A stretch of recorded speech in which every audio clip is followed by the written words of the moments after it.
The crisp autumn wind carried the scent of pumpkin spice and freshly baked goods as I made my way down Main Street, clutching a stack of flyers for the annual Harvest Festival. The town square bustled with activity, and I couldn't help but smile at the familiar faces, setting up booths and decorating the park's gazebo with vibrant fall foliage. "Lila, over here!" My heart sank as I turned to find my sister, Marla, waving me over with a saccharine smile plastered across her perfectly made-up face. Even after a decade, the sight of her still stirred a whirlwind of emotions within me: anger, resentment, and a lingering sadness that our bond had shattered beyond repair. "Marla," I managed, forcing a tight-lipped smile, "fancy seeing you here." Her eyes narrowed ever so slightly, zeroing in on the flyers in my hands. "Still running that quaint little bookstore of yours, I see."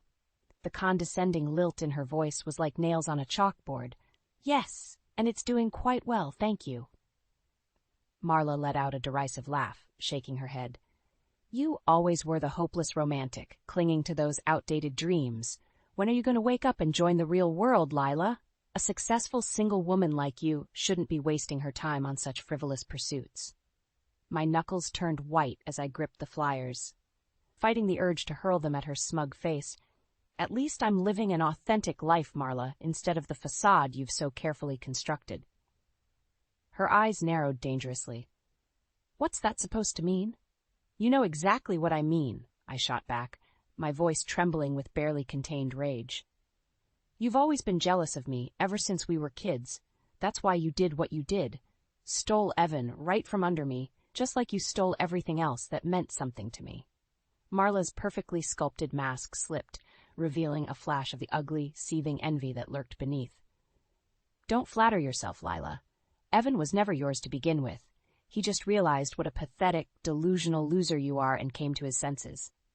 Her words cut deep, ripping open old wounds that had never truly healed. But this time, something within me shifted. A burning determination ignited in my chest, fueled by a decade's worth of pent-up anger and resentment. "Keep telling yourself that, Marla," I said, my voice low and steady.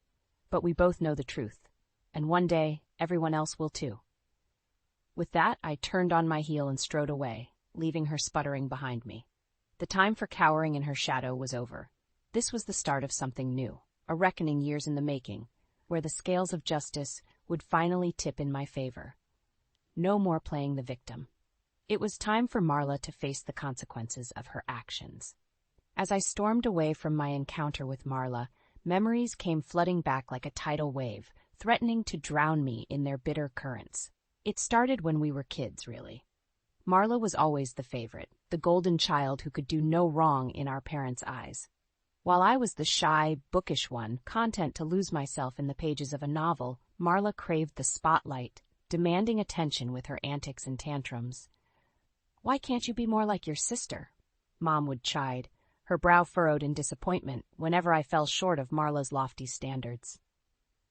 Things only escalated as we grew older. In high school, Marla ruled the social scene, her posse of sycophants trailing in her wake. She snatched up the captain's position on the cheerleading squad, as well as the lead role in every school play. "Who would want to watch a play with you as the star, Lila?" she sneered when I dared to audition. "You're about as interesting as a piece of wet cardboard." And then came Evan, the one bright spot in my life, the kindred spirit who saw something in me that no one else did. We met during our freshman year of college and instantly clicked, our shared love of literature and quiet nights spent reading together forming an unbreakable bond. At least I thought it was unbreakable. "Evan and I are getting married," Marla announced over dinner one night, her perfectly manicured nails gleaming as she flashed her gaudy engagement ring. The world seemed to tilt on its axis as I stared at her, dumbfounded. Evan, my Evan, had proposed to Marla? The pieces started to fall into place, the hushed phone calls, the sudden cancellations of our dates, the distant look in his eyes. "How could you?" I whispered, my voice cracking with the weight of his betrayal. Marla simply shrugged, a cruel smirk twisting her lips. "He wanted a real woman, not some mousy little wallflower. Can you blame him?" Our parents remained eerily silent, their stunned expressions soon giving way to poorly concealed delight. Finally, their golden child was getting the happily ever after she deserved. That night, as I lay in bed listening to Marla's peals of laughter drifting down the hall, a hard knot of determination took root within me. She might have won this round, but I wouldn't go down without a fight. It was time to turn the tables on my so-called sister. The next morning I confronted Evan, demanding answers. But his words were little more than a slew of excuses and half-truths, each one more pathetic than the last. "I'm sorry, Lila, but your sister, she's just got this fire, this passion that I can't resist." His voice trailed off, his gaze averting from mine as if he couldn't bear to see the devastation etched across my face. In that moment, I knew there was no salvaging our relationship, no coming back from the depths of his deception. Marla had well and truly poisoned the well, her venomous influence seeping into every crevice of what we'd once shared. As I watched Evan slink away, shoulders hunched in defeat, a cold clarity washed over me. If Marla wanted to play dirty, then so be it. This was war, and I wouldn't rest until I emerged victorious, even if it meant razing her precious fairy tale to the ground. I slammed the door behind me, leaning back against the cool wood as I fought to catch my breath. My heart thudded painfully in my chest, the echoes of Evan's feeble excuses still ringing in my ears. A soft knock made me jump, and I whirled around to find Theo standing in the hallway, his brow furrowed in concern. "Lila? Are you all right?" I heard yelling. I opened my mouth to respond, but the words caught in my throat, a choked sob escaping instead. Tears I'd been holding back for far too long spilled down my cheeks, and I found myself enveloped in Theo's comforting embrace. He was an unlikely friend, the shy, socially awkward tech genius who lived down the hall. We'd bonded over our shared love of books and penchant for staying in on Friday nights, content in each other's company. "It's Marla," I managed finally, pulling away to swipe at my damp cheeks. "She's done something unforgivable." Theo's expression hardened, and he guided me into my apartment, settling us on the worn sofa. "Tell me everything." And so I did, the whole sordid tale spilling from my lips in a torrent of heartbreak and fury. Theo listened without interruption, his jaw tightening as I recounted Marla's latest betrayal. "That manipulative, lying snake," he muttered when I'd finished. "She's gotten away with this for far too long, Lila. It's time we put a stop to her games once and for all." I blinked, taken aback by the steely determination in his voice. Theo was always the voice of reason, the level-headed counterbalance to my occasional bouts of recklessness. "What do you mean?" I asked warily. He leaned forward, his eyes glinting with a newfound intensity. "We're going to expose her for the fraud she really is. Strip away that perfect facade she's so carefully constructed and show everyone the truth that she's nothing but a selfish, conniving witch who'll stop at nothing to get what she wants." A slow smile spread across my face as the weight of his words sank in. Revenge, sweet, delicious revenge, was finally within my grasp. "How?" I breathed, my pulse quickening at the thought. Theo's smile turned feral, sending a shiver down my spine. "Leave that to me. I might not be much of a fighter, but I know my way around a computer system better than anyone. If there's dirt to be found on your sister, I'll find it." Over the next few weeks, Theo became my co-conspirator, my trusted ally in the battle against Marla's tyranny. He hacked into her emails, her bank records, her social media accounts, unearthing a trail of lies and deceptions that would make even the most hardened cynic blush. Financial misdeeds, extramarital affairs, backstabbing her so-called friends. No stone was left unturned as we meticulously compiled our arsenal of evidence. With each new revelation, the flames of my determination burned brighter, fueled by the knowledge that soon, very soon, Marla's reign of terror would come crashing down around her. "Are you sure you want to go through with this?" Theo asked one night as we pored over the mountain of incriminating files. "There's no going back once we pull the trigger." I met his gaze, unwavering. "She brought this on herself. It's long past time Marla faced the consequences of her actions." A slow smile spread across his lips and he gave a solemn nod. "Then let's burn that bitch's world to the ground." The evidence was damning. A meticulously curated trail of infidelities, financial indiscretions, and outright lies that would make even the most hardened criminal blush. As Theo and I pored over the files, I could feel the righteousness of our cause burning within me, stoking the flames of a long-simmering fury. Your sister really is a piece of work, isn't she? Theo muttered, shaking his head in disbelief as he scrolled through yet another lurid email exchange between Marla and her latest boy toy. I shot him a withering glance. You're telling me I've been dealing with her lies and manipulations my entire life. He let out a low whistle. Well, she certainly made a mess of things this time. The question is, what are we going to do about it? A slow, feral grin spread across my face as the pieces finally clicked into place. We're going to give her exactly what she deserves, a taste of her own medicine. Theo arched an eyebrow, intrigued. Do tell. Over the next few hours, we hashed out the details of our plan. A meticulously orchestrated takedown that would strip Marla of every last shred of her carefully cultivated dignity. No more hiding behind her pristine veneer, no more playing the doting wife and beloved daughter. It was time for the world to see her for the duplicitous snake she truly was. We'll start by planting seeds of doubt, I explained, tapping my finger against the stack of incriminating documents. Leak a few choice tidbits to the right people, let the whispers and sideways glances begin to chip away at her perfect image. Theo nodded, his expression grim. And then we go for the jugular. Release everything we've got in one fell swoop. Let the truth detonate like a nuclear bomb right in the middle of her precious little fairy tale. Exactly. My gaze hardened, steely with resolve. I want her to lose everything. Her sham of a marriage, her status, her reputation.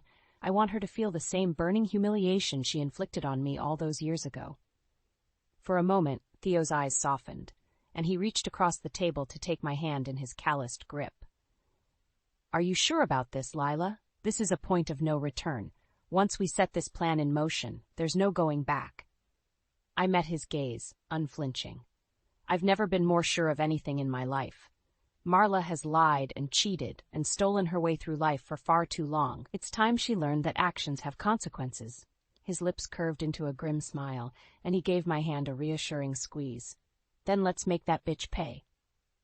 Over the next few weeks, we put our plan into motion, gradually leaking choice morsels from our trove of evidence to select members of our social circle. At first, the reveals were subtle, a whispered rumor here, a meaningful glance there, but soon, the doubts began to take root.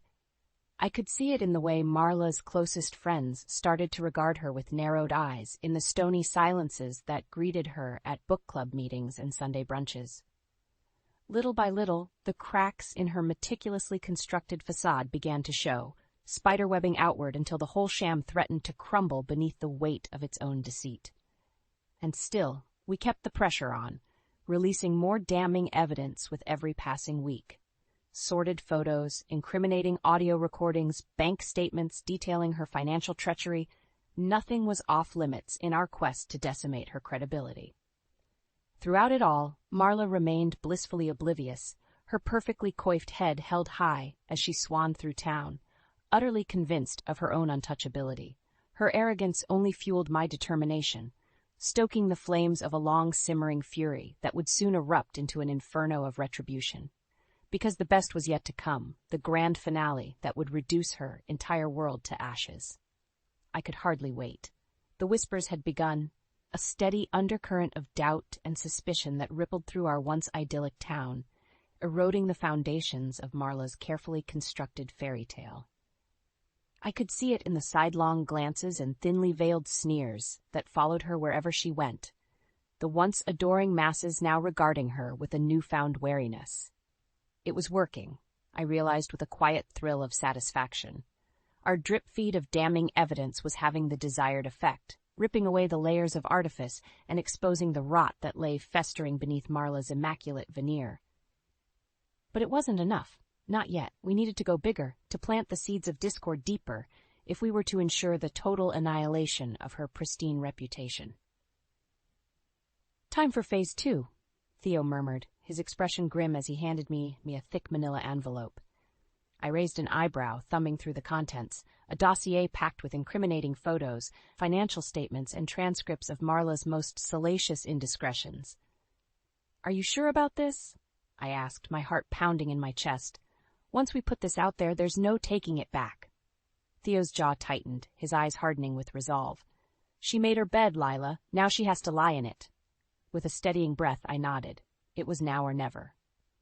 Over the next few weeks, I embarked on a whirlwind tour of reconnection, reaching out to our once tight circle of family and friends with the guise of reconciliation. Coffees and long lunches were had, old bonds rekindled under the pretense of burying the hatchet and moving forward.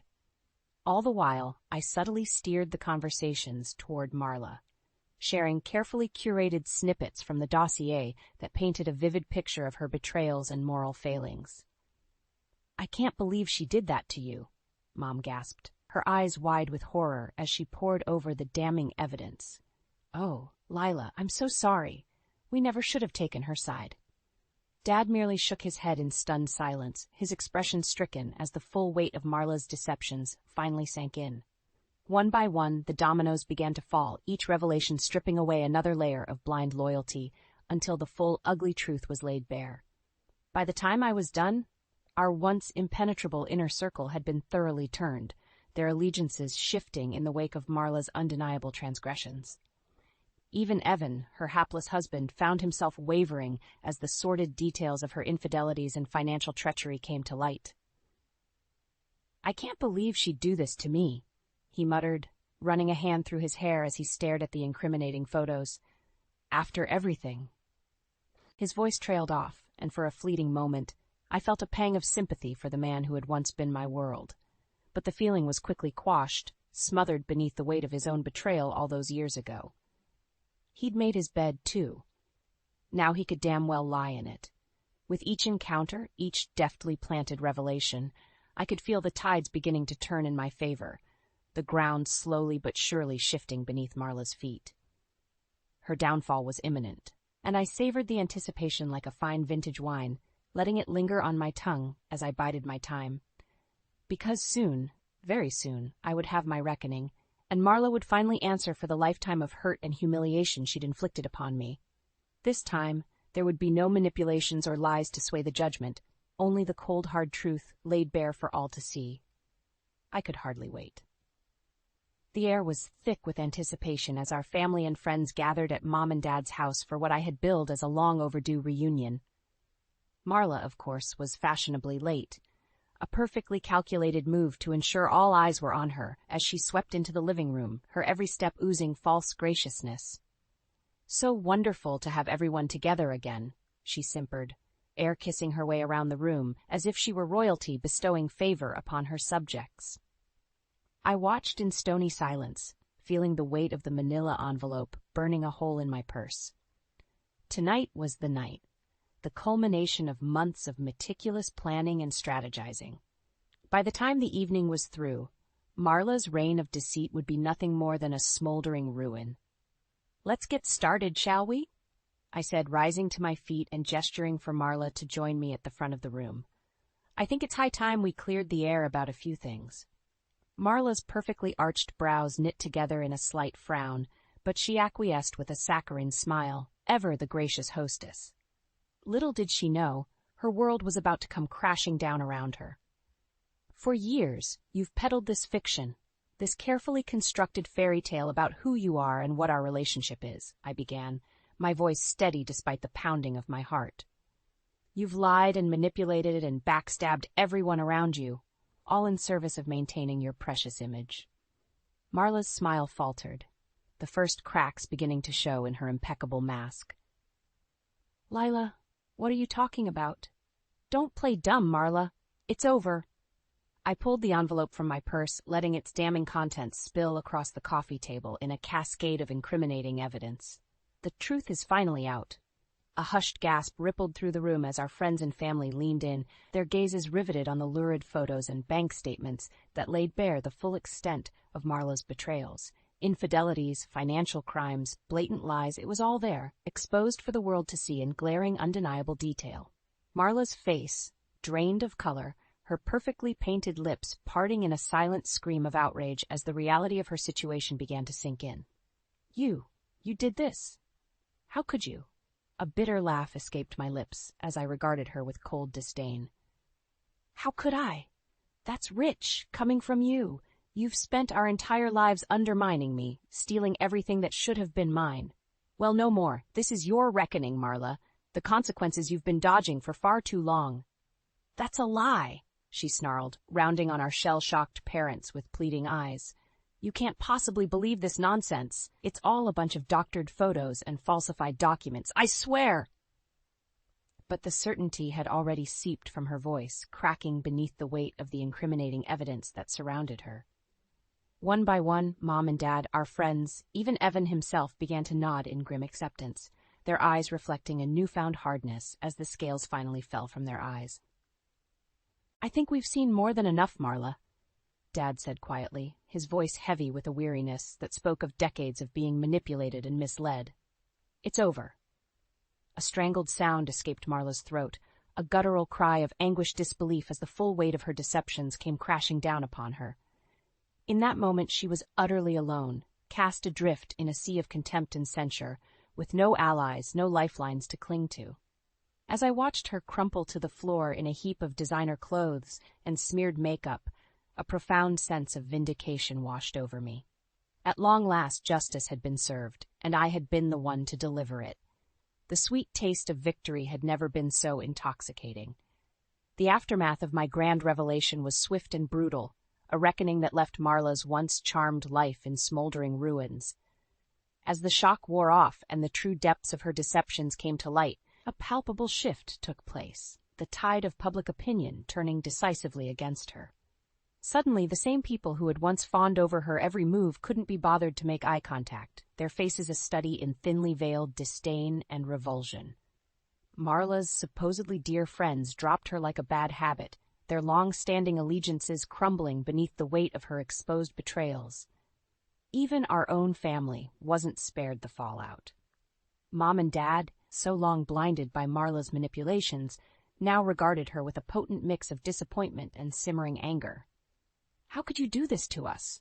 Mom demanded during one particularly heated exchange, her eyes rimmed with unshed tears. "After everything we've done for you, all the chances we gave you." Marla, for once, was uncharacteristically subdued, her usual bravado nowhere to be found. "I'm sorry," she mumbled, her gaze downcast and lifeless. "I never meant to hurt anyone." The words rang hollow, a feeble attempt at contrition that did little to salve the wounds her deceit had inflicted. Dad merely shook his head, his expression hardening. "Save it, Marla. You made your bed. Now you have to lie in it." And what a bed it was, a tangled web of lies and indiscretions that quickly began to unravel with every passing day. Photos of her numerous affairs surfaced online, igniting a firestorm of scandal that left her reputation in tatters. Financial discrepancies were unearthed, hinting at potential legal troubles on the horizon.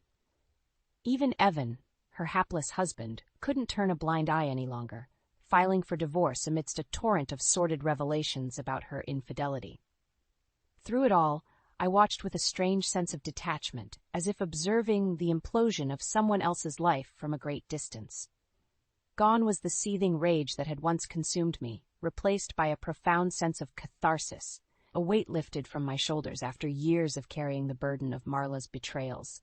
She had brought this upon herself, I reminded myself whenever a flicker of residual guilt threatened to take hold. This was justice, pure and simple. The scales finally balanced after a lifetime of being tipped in her favor. Still, a part of me couldn't help but feel a twinge of pity as I watched Marla's world crumble around her. She had become a pariah, shunned and reviled by the very people who had once hung on her every word. Her once vibrant spirit was utterly extinguished, replaced by a hollow shell of a woman who seemed to drift through life in a perpetual haze of shame and regret. It was during one such encounter, as I passed her on the street and caught a glimpse of her haunted expression, that a sudden clarity washed over me. This broken, pathetic creature was the true Marla, stripped bare of all her pretenses and deceptions, and in that moment I realized that I had already won. There was no need for further retribution or grandstanding. Her downfall was complete, her infamous reign of terror reduced to ashes and ruin. All that remained was for me to turn my back on the smoldering wreckage and begin charting a new course, one free from the shackles of her influence and the bitter chains of the past. As I walked away, head held high and shoulders squared, I couldn't help but feel a profound sense of lightness, as if a great weight had finally been lifted from my soul. The road ahead was uncertain, but for the first time in years it belonged solely to me. Marla's fall from grace was absolute, and I, the forgotten sister she had wronged so deeply, had not only survived it, I had emerged victorious. In the weeks and months that followed Marla's spectacular downfall, an odd sort of calm settled over my life. The all-consuming fury that had once burned like a raging inferno within me had finally been extinguished, leaving in its wake a profound sense of peace and acceptance. Oh, there were still moments when the old resentments threatened to resurface. A passing glimpse of Marla's haunted, hollow-eyed stare, or an errant comment from a well-meaning friend that dredged up the lingering pain of her betrayals. But those moments were fleeting, mere hiccups in my newfound state of tranquility. Because at long last I was free from the shackles of Marla's manipulations and the bitter chains of the past that had bound me for far too long. With her reign of deceit laid bare and her carefully cultivated image reduced to ash, the power she'd held over me had simply evaporated like a puff of acrid smoke dispersed by the winds of change. It was an odd sort of victory, I mused as I wandered the sun-dappled aisles of my bookstore one crisp autumn morning. Not the blaze of glory I might have once envisioned, with Marla beaten and humbled at my feet. No, this was something quieter, more profound. A reclamation of self, a shedding of old skins, and the rebirth of my own sense of worth and identity. "Hey, you!" The soft tenor of Theo's voice drew me from my reverie, and I turned to find him leaning against the doorframe, a hesitant smile playing at the corners of his mouth. My heart gave a treacherous little flutter at the sight of him. My co-conspirator, my partner in vengeance, and perhaps something more? "Hey, yourself," I replied, arching an eyebrow in silent query. "Everything okay?" He drew in a steadying breath, seeming to steel himself for whatever words were about to come tumbling out. I wanted to check in, see how you're doing with, well, everything." My lips curved in a rueful smile. "You mean with taking down the Wicked Witch of the Midwest?" Theo's grin widened, the familiar teasing glint returning to his eyes. "Something like that, yeah." I shrugged, aiming for nonchalance, even as my pulse quickened beneath the weight of his steady gaze. "I'm good, Theo. Better than good, actually. For the first time in longer than I can remember, I feel free." His expression softened, those warm eyes of his drinking me in with an intensity that sent a shiver racing down my spine. "I'm glad to hear that, Lila. Really glad." We lapsed into silence then, the words hanging heavy and electric between us. In that moment, I could have sworn I saw a flicker of something deeper in Theo's gaze. A promise, a beckoning toward new horizons and uncharted territory. But before I could gather the courage to give voice to the questions burning on the tip of my tongue, the spell was broken by the cheerful tinkling of the bell above the door, heralding the arrival of a customer. Theo blinked, his cheeks flushing slightly as he stepped back and cleared his throat. "Well, I should let you get back to it. Just, you know where to find me if you need anything, right?" I nodded, my own face growing warm as I scrambled to regain my composure. "Of course, always." With one last lingering look, he turned and slipped out into the bustling street, leaving me to ponder the myriad of possibilities that seemed to stretch out before me. New vistas waiting to be explored, unfettered by the baggage of the past. As I watched Theo's retreating form disappear into the crowd, I couldn't help but feel a spark of hope flicker to life deep within my chest. A new chapter was unfolding, one penned by my own hand and ruled not by the whims of others, but by the simple truths that had guided me through my darkest hours: resilience, determination, justice. Marla's reign was over. It was my turn to take the stage, and this time I had every intention of basking in the spotlight.